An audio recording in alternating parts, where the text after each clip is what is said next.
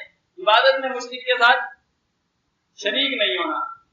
اس کو اپنی عبادت میں کہ آپ اس کے حصے دار بن جائیں. یعنی کہ قربانی جو ہے 7 حصے، 6 حصے ایمان والے، 1 مشرک شامل ہو گیا، باقی 6 کی بھی قبول نہیں ہوگی. جو ایمان والے ہیں ان کی بھی قبول نہیں ہوگی. کیوں؟ قربانی 7 حصوں کے نام نہیں ہے. 7 حصوں کا نام نہیں ہے کہ 7 حصے اکٹھے ہو جائیں تو یہ قربانی ہوتی ہے. قربانی ہے اراقۃ الدم، وہ خون کا بہانا. خون کا بہانا قربانی ہے، وہ عبادت ہے. خون کا بہانا عبادت ہے. تو اس عبادت کے اندر جب مشرک حصے دار بن گیا تو یہ تو ضائع ہو گیا، باقی 6 کی بھی ضائع ہو گئی. مثال، دنیاوی مثال، کیونکہ مثال کے ذریعے کافی اللہ تعالیٰ نے بات سمجھائی ہے. آپ اس دنیاوی مثال کے ذریعے سمجھیں. ایک کنویں کے 7 جو ہیں وہ مالک ہیں. اب ایک بندہ ان میں سے کنویں میں پیشاب کر دیتا ہے، باقی 6 کا تو پانی پاک رہے گا؟ نہیں پاک رہے گا، باقی 6 کا بھی خراب ہو جائے گا. اس طرح مشرک اگر قربانی میں شریک ہو گیا تو باقی 6 کی بھی قربانی ضائع ہو جائے گی. یہ نہ سوچے کہ چلو گوشت تو ڈالائے گا تو وہ گوشت نہیں ہوگا نا، قربانی عبادت تو نہیں ہوگی. تو اللہ تعالیٰ فرماتے ہیں کہ یا ایھا الذین آمنوا، اے لوگوں جو ایمان لے کر آئے ہو، لا تتخذوا آباءکم واخوانکم اولیاء ان استحبوا الکفر علی الایمان ومن یتولوا منکم. اگر کوئی شخص اس میں سے دوبارہ ادھر چلا جائے تو اللہ فرماتا ہے کہ فاولئک هم الظالمون. جب روک دیا، پابندی کو اس نے اختیار نہیں کیا، پھر دوبارہ انہی سے محبت، انہی کے ساتھ جو ہے اپنی دلی محبت، انہی کے ساتھ اپنا ایمان عقیدہ مکس کرتا جا رہا ہے، عبادات ان کے ساتھ مکس کرتا جا رہا ہے، فاولئک هم الظالمون، ایسے شخص ظالم. 8 چیزوں کا ذکر کیا میں نے. اللہ تو اس بات کو میں مکمل کرتا ہوں. اللہ کہتا ہے کل ان سے کہہ دیجئے ان کان آباؤ. دیکھو سنت ابراہیمی ادا کرنی ہے, تھوڑے سے ایمان کی عقیدے کی اصلاح کر لو. اس میں کوئی انویسٹ نہیں کرنی پڑتی, بیٹھے بیٹھے عقیدہ صحیح ہو سکتا ہے, بیٹھے بیٹھے عقیدہ صحیح ہو سکتا ہے. اپنی مرضی اللہ کے ثبوت کر دینا اسلام ہے. کل ان کان آباؤ, یہ دیکھو کہ اگر اللہ کے راستے کے اندر آڑے آنے والی چیزیں 8 چیزیں کی ہیں اللہ نے ایک ہی آیت کے اندر, اگرچہ ہو تمہارے باپ دادا, اگرچہ ہو تمہارے بیٹے بیٹیاں, وَإِخْوَانُكُمْ, اور ہو تمہارے بہن بھائی, یہ دین کے اندر آڑے آ رہے ہیں. ان لوگوں نے ایمان کے مقابلے میں کفر کو پسند کیا ہوا ہے, اگرچہ اس کے اندر باپ دادا ہوں, بیٹے بیٹیاں ہوں, بہن بھائی ہوں, وَأَزْوَاجُكُمْ, اور تمہاری بیویاں ہوں اور بیویوں کے لیے شوہر ہوں, وَعَشِيرَتُكُمْ, اور تمہارے رشتہ دار ہوں, وَأَمْوَالٌ اقْتَرَفْتُمُوهَا, وہ مال جو تم نے کمائے ہیں. اب اس کا ڈر لگ گیا ہے, اگر اللہ کی بات کھولی, کوئی وضاحت کی تو یہ مال ہم سے چھین جائے گا. وَأَمْوَالٌ اقْتَرَفْتُمُوهَا وَتِجَارَةٌ تَخْشَوْنَ كَسَادَهَا, اب تمہیں ڈر ہے کہ وہ جو میری تجارت ہے, جو میری دکان ہے, میرا آفس ہے, میری جو جاب ہے, وہ ختم ہو سکتی ہے اگر یہ آڑے آ رہی ہے.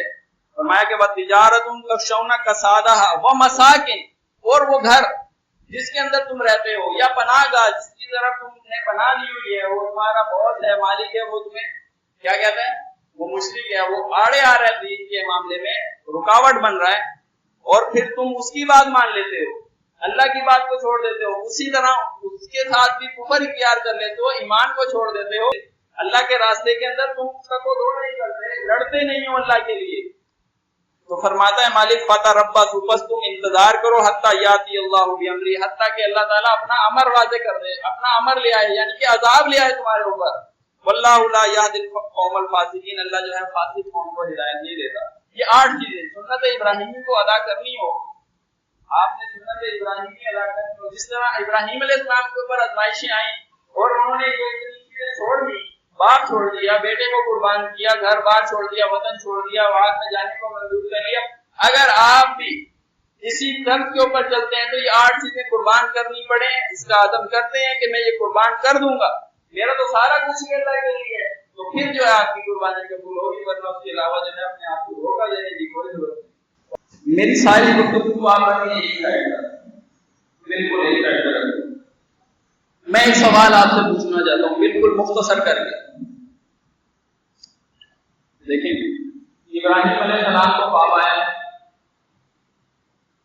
ابراہیم علیہ السلام نے خواب میں دیکھا کہ بیٹے کو ذبح کر رہے ہیں. یہ خواب اسماعیل علیہ السلام کو ذکر کیا, بتایا کہ بیٹا میں دیکھ رہا ہوں کہ میں تمہیں ذبح کر رہا ہوں. قالا یا بنی انی اری فی المنام, میں نے خواب میں دیکھا, انی اذبحک فانظر ماذا تری, بتاؤ تمہاری کیا رائے ہے. اسماعیل علیہ السلام نے جواب دیا, قالا یا ابت افعل ما تؤمر, ابا جان جو آپ کو حکم ملا ہے آپ کو کر گزریے, جو آپ کو حکم ملا ہے وہ آپ کر گزریے. ستجدونی انشاءاللہ من الصابرین, آپ مجھے صبر کرنے والوں میں پائیں گے. ابراہیم علیہ السلام کو خواب آیا, ذکر کیا, اسماعیل علیہ السلام کا جواب آپ نے سن لیا. ابراہیم علیہ السلام تیار ہو گئے, اسماعیل علیہ السلام تیار ہو گئے. ابراہیم علیہ السلام ذبح کرنے کے لیے تیار, اسماعیل علیہ السلام ذبح ہونے کے لیے تیار ہو گئے. قرآن کہہ رہا ہے فلما اسلما, جب وہ مسلم ہو گئے, دونوں کی رائے ایک ہو گئی. فلما اسلما وتلہ للجبین, جب جبین کے بل ابراہیم علیہ السلام نے اسماعیل علیہ السلام کو لٹا دیا, اب پھیرے چھری پھیرنے لگے, تب اللہ تعالیٰ نے فرمایا یا ابراہیم قد صدقت رؤیا. ایک بات یہ ہے, یا ابراہیم قد صدقت رؤیا, اے ابراہیم تم نے اپنا خواب سچا کر دکھایا. میں آپ سے سوال جو کرنا چاہ رہا ہوں وہ یہ ہے کہ دیکھیں یہ جو سارا معاملہ ہوا, ابراہیم علیہ السلام لے گئے, ذبح کرنے کے لیے ماتھے کے بل لٹا دیا, وہ ذبح ہونے کے لیے تیار ہو گئے. یہ امتحان تھا, یہ امتحان تھا یا علیاذ باللہ یہ ڈرامہ تھا. امتحان امتحان تھا۔ قرآن خود کہتا ہے ان ھذا لہو البلاء المبین، یہ کھلا امتحان تھا۔ اگر ابراہیم علیہ السلام کو پتا تھا کہ میں اسماعیل کو لے جاؤں گا اور اسماعیل نے ذبح نہیں ہونا، آپ میری بات کو پہنچیں، ابراہیم علیہ السلام کو اگر پتا تھا کہ میں اسماعیل علیہ السلام کو لے جاؤں گا، میں نے ماتھے کے بل لٹا دینا ہے، اسماعیل کو خراش نہیں آنی، اللہ نے قربانی قبول کر لینی ہے، یہ پتا تھا؟ نہیں پتا تھا۔ اگر یہ پتا تھا تو یہ امتحان نہیں ہوگا، کیوں؟ اسماعیل علیہ السلام کو پتا ہے میں نے ذبح نہیں ہونا، انشاءاللہ من الصابرین کا کیا معنی ہوگا؟ ابراہیم علیہ السلام کو پتا ہے اس کو خراش بھی نہیں آنی، یہ امتحان نہیں ہوگا۔ اس سے کیا مطلب نکلا کہ انبیاء کو آنے والے حالات کا علم نہیں ہوتا، انبیاء کو آنے والے معاملات کا علم نہیں ہوتا، انبیاء عالم الغیب نہیں ہوتے۔ اگر یہ کہو کہ انبیاء عالم الغیب ہے، انبیاء معاملات آنے والے معاملات کو دیکھنے والے ہیں، جانتے ہیں اسے پہلے سے، انبیاء کو اولین اور آخرین کا علم ہے، تو پھر یہ کہنا پڑے گا یہ ڈرامہ تھا۔ اور یہ سوچ بھی، یہ تصور کی انسان کو کفر کی وادی میں لے جاتی ہے۔ دیکھیں ڈرامے کے اندر کردار متعین ہوتے ہیں۔ ڈرامے میں ہر کسی کو پہلے سے پتا ہے میں نے یہاں سے آنا ہے، تم نے یہاں سے آنا ہے، تم نے یہ بات کہنی ہے، میں نے یہ بات کہنی ہے، تم نے مجھے شوٹ کرنا ہے، میں نے گر جانا ہے، مرنا نہیں ہے میں نے، ہر کسی کو پتا ہے۔ اگر یہ ساری چیزیں انبیاء کو پہلے علم تھی، اسماعیل علیہ السلام کو علم غیب تھا، ابراہیم علیہ السلام کو علم غیب تھا، پھر یہ امتحان نہیں بنے گا، یہ سارا ڈرامہ بنے گا جو اللہ تعالیٰ کی کتاب پر بھی الزام، انبیاء کے اوپر بھی الزام، اور اللہ کی صرف علم غیب والی کو کس نے مان لی؟ کلمے کا انکار ہو گیا۔ کلمے میں کہا تھا لا الہ الا اللہ، اللہ کے سوا کوئی معبود نہیں، یعنی کہ جو الہ کی صفات ہیں وہ صرف اللہ میں ہے۔ اگر اللہ کی صفات اگر کسی اور میں ڈال دی تو کلمے کا بھی انکار ہو جائے گا، اسلام سے دائرہ اسلام سے بھی خارج ہو جائے گا، اور قربانی کرنا قبول ہونا یہ تو بہت دور کی بات ہے۔ اللہ رب العزت سے دعا ہے اللہ ہمیں حق بات کہنے اور اس پر عمل کرنے کی توفیق عطا فرمائے۔